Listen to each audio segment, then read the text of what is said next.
Smart dishwashing liquid na. Mapakalamansi o lemon parehong antibac. May double tanggaling formula. Tanggal galingang sebo, tanggal galingang bakterya. Smart liquid dishwashing. Smart! Smart! Tanggaling-galing! Smart dishwashing liquid. Manufactured by ACS Manufacturing Corporation. ISO certified world-class quality. Ang Pride with Fabric Conditioner. Ngayon, may blooming na bango ng sakura. Sakura, sakura ang bango. Sakura, sakura ang pride ko. Blooming ng labada ko. Pride, sakura, sakura. Pride with Fabric Conditioner. May sakura blooming pearls para sa labadang blooming sa linis, labadang blooming sa bango for as long as 24 hours. Blooming ng labada ko. Pride, sakura, sakura. Para sa blooming na labada, i-Pride Sakura mo na. Pride Sakura Blossom. Manufactured by ACS Manufacturing Corporation. ISO certified. World-class quality. Ito ang DXDR 981 sa Dipolog, numero 1. Tatak RMN.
Matod pa sa atong Ginoo nga atong mabasa sa Juan Kapitulo 3, versikulo 14. Maingon nga giisa ni Moises ang bitin nga tumbaga sa kamingawan.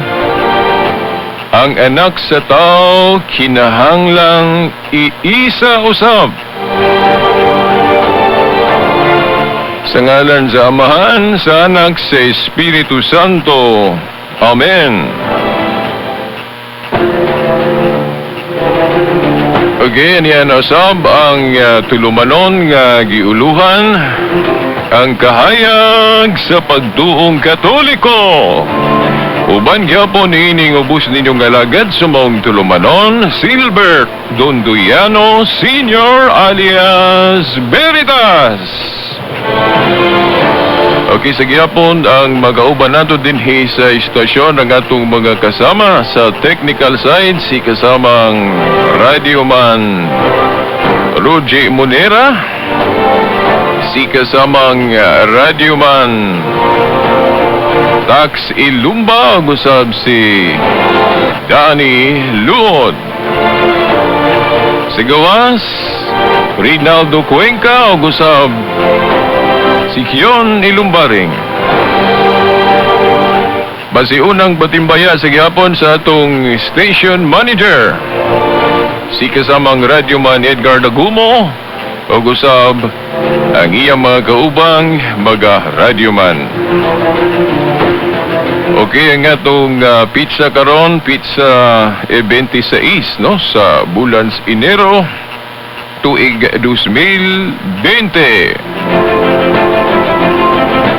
Okay, mga tinahod nga tigpaminaw, niining laing hugna karon sa atong tulumanon kahayag sa pagtuog Katoliko 2020. Namatikdan ninyo nga atong gikutlo pag-una ang giasoy mismo gyud sa atong Ginoong Jesucristo sa Juan Kapitulo 3, versikulo 14 nga matud pa niya, maingon nga giisa ni Moises ang bitin nga tumbaga sa kamingawan, ang anak sa tao kinahanglang iisa usab sa susamang paagi.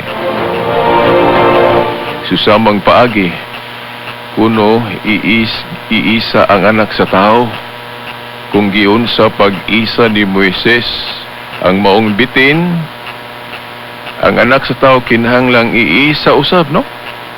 Ha? Take note ha, sa susamang paagi. Giunsa man ni Moises pag isa ang maong bitin nga tumbaga, no? Bitin nga tumbaga but pasabot larawan o dibulto, no? Tumbaga god.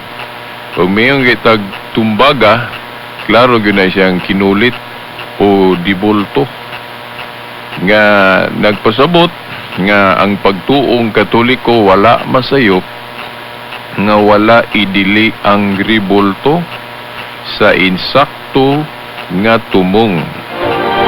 Kay ang gidili lang sa ribulto kung sayop ang tumong, di ba? Unsa may sayop nga tumong sa paghimo og ribulto? Kung himuong Dios, kung himuong laing Dios. Kay klaro man sa Juan 1:1 nga ayaw pagbato og laing Dios. Dayon gidili dayon ang paghimo og ribulto ug ang pagyukbo kung himuong Dios. Mao nay gibawal sa ribulto. Pero kung himuon lang simbolo sa gahom sa Dios o simbolo sa presensya sa Dios, wala na ibawal. Nganong moingon man ta nga katong dibulto nga giisa ni Moses sa kamingawan, dibulto sa usa ka bitin, nganong moingon man ta nga simbolo to sa gahom sa Dios? Anong moingon man ta? Tungod kay ang Dios nagmilagro ni atong higayuna, pinaagi ato, di ba? Sa sayunan ka kadtong mo tutok lang, mutan-aw ba sa maong dibulto o larawan sa bitin, kadtong mo tutok lang ba, mutan-aw. Imbis na paakan og bitin, mamatay na unta, pero maayo man hinoon kung mututok lang, no? Mutan-aw lang ni adtong bitin o dibulto sa bitin nga tumbaga. So, simbolo gyud sa gahom sa Dios o presensya sa Dios. Nga naman, ang Dios pwede man magmilagro nga way gamit-gamit og larawan, di ba? Okay. Ang Dios pwede magmilagro nga way gamit-gamit og larawan. Oo, pwede. Anong dili man, nga gamahanan man siya sa ngatanan. Pero ngano man nga ang Dios ni adtong higayuna, ni gamit pa magbitin nga tumbaga.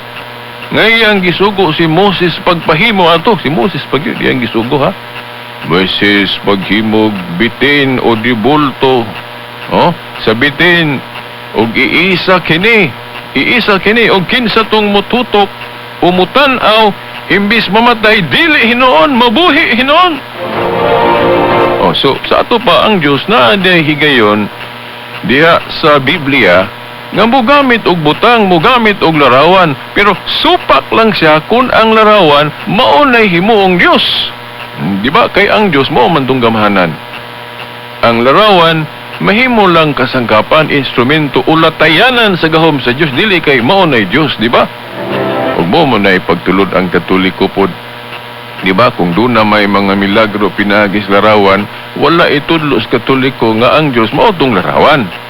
Ang Diyos lang nga gamahanan, mao'y nagmilagro, gigamit lang ang usa ka butang sama sa larawan sa bitin, di ba? Nya kanang mga larawan sa mga santos nato, di ba? O kung atong sabto na, ingon ana raman po na, no? Balaanon gud, no? Ang girepresentahan. So, mao na mga tinahod nga tigpaminaw. Pero mga igsuon, ambot kung hangtod karon daghan gihapon mauwat o daghan gihapon madisib ba, malimbungan. No, ngano man. Kay ngano ba nga sa atong panahon karon bisan ang Katoliko nagtudlo na universal pagyud nga pagkatudlo pang tibuok kalibutan gud ang Katoliko. Pero ngano ba nga daghan man pud gihapon ang naghuna-huna nga ang Katoliko kuno gatudlo nga ang dibulto maoy Dios. Di ba? Klaro ng desipsyon. Adi na ikatingala kay kung sabton ang yawa Katoliko mapod. Kung sabton ba ang meaning anang Katoliko, di ba? Pang tibuok kalibutan. Unya kining panglimbong pang tibuok kalibutan mapod. So, mo nang kung dunay mo ingon nga biritas mo ingon ka nga Katoliko o universal ang iglesyang gitukod ni Kristo bitaw. Unya kay ang yawa Katoliko mapod, di mo ko musupak ana. Katoliko pud ang yawa, pero ang pagkakatoliko sa yawa naghasik o nagsabwag og kadautan. Mao nay kalainan sa yawa og Katoliko nga religion. Kay ang Katoliko nga religion gatudlo man og pagsubay, pagsunod sa sugo sa Dios o kagustuhan sa Dios, pero ang pagkakatoliko sa yawa lahi man.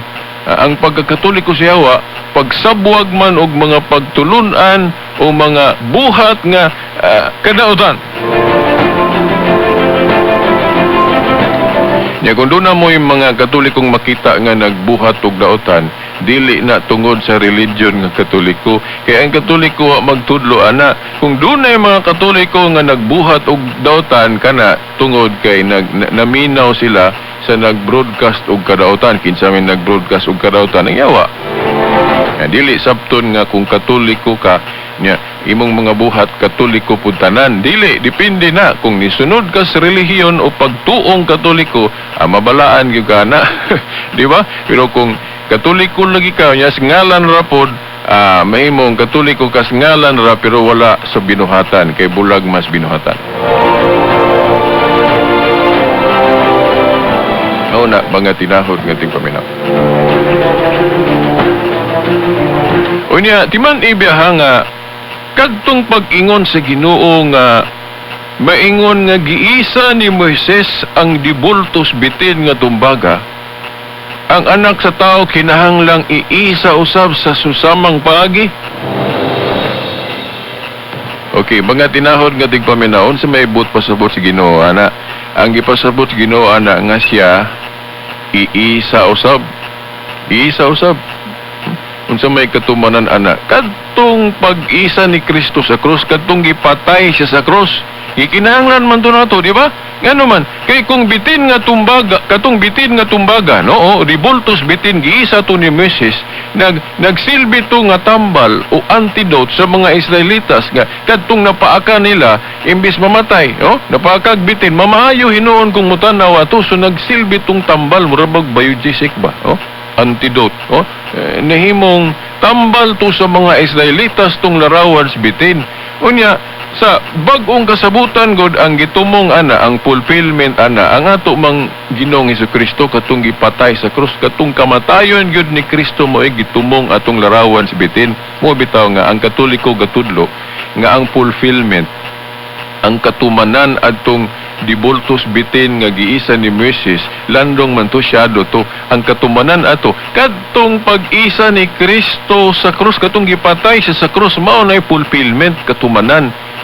Kay katulaging mga naa sa paghulagwa isdaang kasabutan, syado man to. Mayroon kang syado, naay gitumong ato sa bag-ong kasabutan. Giklaro na ni Pablo nga katong daang kasabutan syado to, landong. Dunay gitumong ato nga mahitabo sa bag-ong kasabutan, paras gud anang tuli nga entrance sa kingdoms kanang circumcision. Sa daang kasabutan tulion kaayha masakop sa gingharian. Pero ang katumanan ana nga sugo ang bautismo, di ba? Fulfillment sa tuli mao nang bautismo o bunyag. Mabasa na gipasabot ni San Pablo sa Colosas 2:11 ug 12, di ba?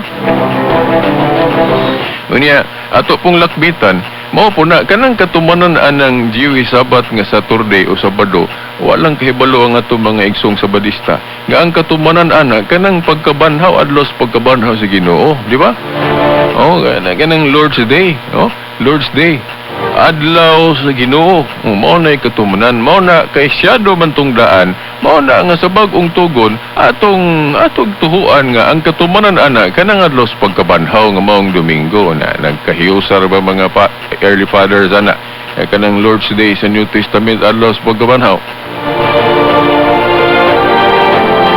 Mao na mga tinahod nga tigpaminaw. Nakaron unsa man po'y gipasabot sa Ginoo gyud sa kinatibuk-an nga iisa po siya kadtura bang giisa siya sa krus katong namatay siya sa krus. Dili kay katulang. Human na to. Pero kung ato yung sundon tanan ang giingon sa Ginoo nga sa susamang paagi giun sa pag-isa ni Moses tung bitin awaton gyud to tanan now but pasabot nga maghimo po taghandumanan ato ngano man kay katong giisa ni Moses larawan biya to di ba dibulto to nya kay ingon ng Ginoo nga sa susamang paagi man kung giun sa pag-isa ni Moses tung bitin di ba nya kay dibulto man to. Sa ito pa maghimo po tagdibulto nga nagdipik, naghulagway ni Kristo nga gabitay sa krus. So human na tong pag-isa ni Kristo sa krus, di ba? Unya ang handumanan ato kinsa may gahimo ana, no? Kinsa may gahimo ang handumanan atong pag-isa ni Kristo sa krus. Katoliko raman siguro og namang gali pundok nga dili katoliko gaawat-awat lang po, di ba? Oh, kanang naay mga krusipiho.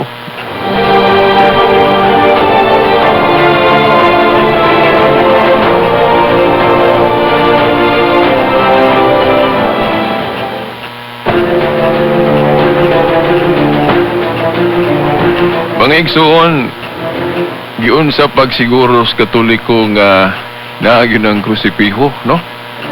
Nga ang ilang pagsabot sa sugilo ni Kristo nga gamaan pug handumanan, pero bisan pag walay litra por litra, masabot naman na kay si Kristo mahilig kay handumanan, di ba? Kadto lang balaang panihapon, di ba? Iya man gyud tong gisugo ang mga apostoles, buhata ninyo kini alang sa paghandom kanako, di ba? Paghandom nga nako mao na nga naagid tay balaang panahapon. Gilahi lang nato ang termino kanang Eucharist kanang Santos nga misa, di ba? Katumanan anang Malakyas 1:11 nga adunay putli nga halad nga paghimuon sa mga kahintilan. Nya kung sabton ra ba 24 hours, di ba? Nya kay wa may laing katumanan na. Katoliko man kay tanawan ng misa sa Katoliko di ba 24 hours na misa ano man kay kung magabi dire buntag mo po sa ubang dapit na ampoy magmisa di ba pamalandungin ninyo ng Malakyas 1:11 unsan ang putling hala diha nga pagahimuon sa mga kahintilan wa may laing katumanan na kanamang santos nga misa. Nya dili na hinuon na ang dugoon nga halad kay ang dugoon nga halad kastara man to kadtong kamatayon ni Kristo sa krus. Ang handumanan mo atong gisubli-subli, di ba? Dili na dugoon pag-refresh ba, no? Human na tong dugoon nga halad, no? Ang halad nga nagpadangat lang, no? Nagpadangat lang sa tanang panahon o sa tanang katawhan nga dili na dugoon ang handumanan mao nang santos nga misa. So, mao na. Now, asang bahinas Biblia nga masabot nato nga gahimo gyud sila ang mga early Christian gahimo gyud sila krusipiho. Makanabang butang ba nga naghulagway ni Kristo gahulagway ni Kristo nga dupas krus. Now, basahan ninyo ang Galacia 3:1 mga igsoon. Sabtan ninyo. Galacia 3:1 nga nag-ingon si Pablo diha nga si Kristo nakita diha nga gihulagway nga nagdupa sa krus. No? Sa Living Bible ang hubad na protestante pagay na nga hubad nga kuan picture of Christ crucified.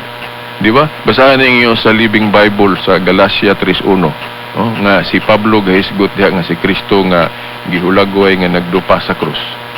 Di ba? Sa Tyndale Protestant version pa gyud kanang Living Bible picture.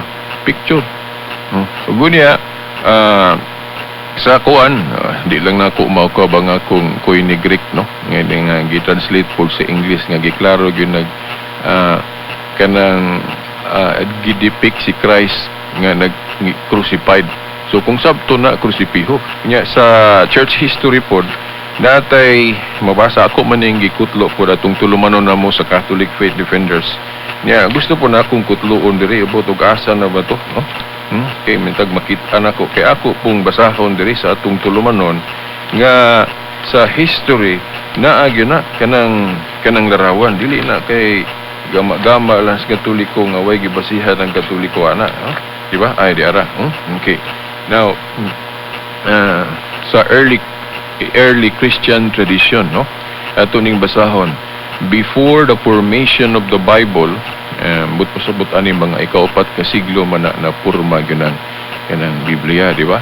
Okay, katong Old Testament, although humana to, pero ang New Testament gi-decide sa mga Kristiyano pila ka basahon diri na sa, for example, 393 AD at the Council of Hippo, 393 AD nya konsilyo na sa mga obispo, ha, kay wa pay konsilyo nga ubang relihiyon ana, no? Okay. Konsilyo sa mga obispo ga-decide pila ka basahon ang New Testament. Okay? Nag-decide sila ang ilang desisyon 27 books. Then ila pong gi-appeal tong Septuagint nga adunay ihap nga 46 books nga kung sumadahon 73 dili 66, ha? Kay kanang 66 nga kanon kulangan nag 7 ka libro, no? Now nya tay si pare topic ana mga tinahod nga tigpaminaw.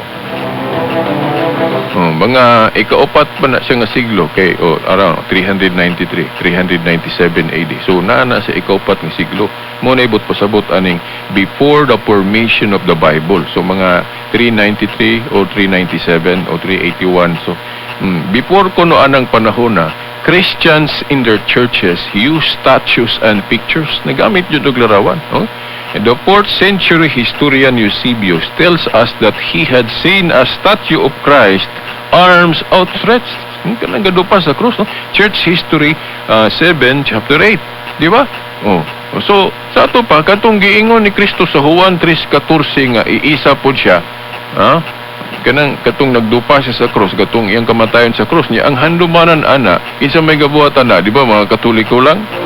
Unya makita man naman ay record sa history. Okay niyo. Before the formation of the Bible, Christians in their churches used statues and pictures. The 4th century historian Eusebius tells us that he had seen, nakakita siya, a statue of Christ, arms outstretched. Okay? Gadupa, no? Church History, Book 7, Chapter 8. Then sa Sumpay, we have evidence from 150 AD, no, baga tungang bahin sa ikaduhang siglo, onwards, that the Christians decorated their tombs and catacombs with paintings of Jesus, Mary, dove cross, fish, dove cross, fish, excavations for a new basilica in Nazareth brought to light a mosaic painting of the Eucharist, which dates back 63 AD, unang siklo ba yun? The oldest pictures of Mary and the child Jesus, ato pa Santo Niño, no, are found in the catacomb of Priscilla in Rome, dating back to the 2nd century, even before the Bible was formed. Paintings and statues catechize people by producing the events in the gospel. Okay na. Galing no sa ilang panahon gani kanang larawan nag-usap po nakapaagi sa pagtudlo, no? Kay kung kabalo ka sa mensahe sa larawan, so matudluan jud ka, di ba? Labi na katong panahon na nga daghan pang mga illiterate. So ang mga Christian day sa una unsaon nila pagtudlo ng mga tao mahitungod sa religion kung dili pa kabasa. So pinaagig larawan.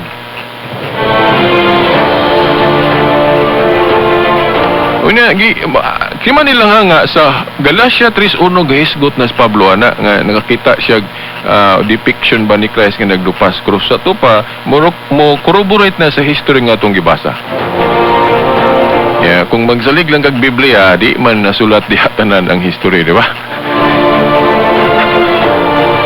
Okay, wa naman tayo igong panahon sa kaminuto naman lang ay kalimot sa sangka o niya basin maka-appeal po ta kung watilaing kabilinggan, no?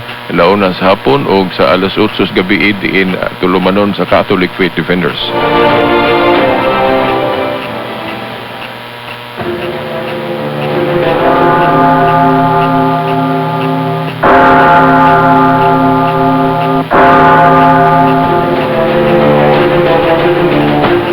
Okay, sa ngalan na lang sa atong mahal nga inahan, Mother Mary, mga kadagkuan sa atong simbahan, ang atong obispo, mga kaparian, hangtod sunod Domingo pohon sa mga oras ug istasyon. Sa ngalan sa Amahan, sa Anak, sa Espiritu Santo.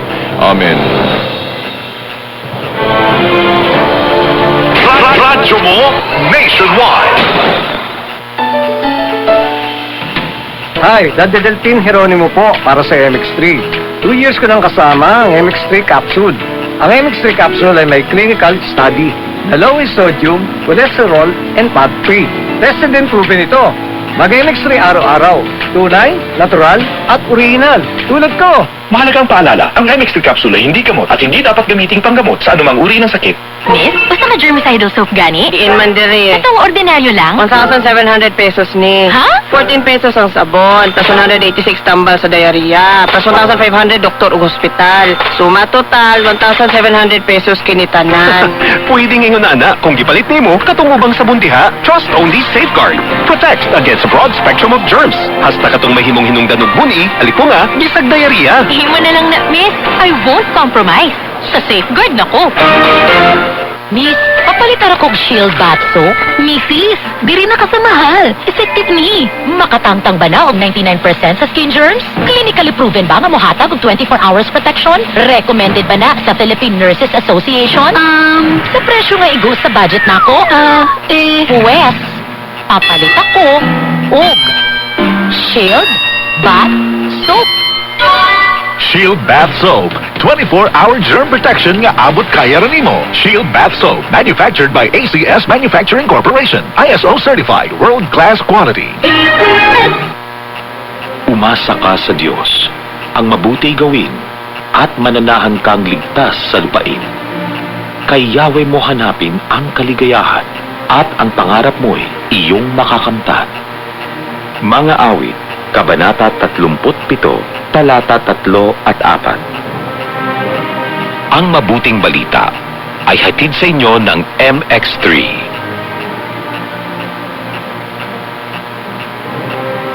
Isa, dalawa, tatlo. Sinong mananalo? 4, 5, 6. I-fix na nga natin. Vicks Vaporub. Bibigay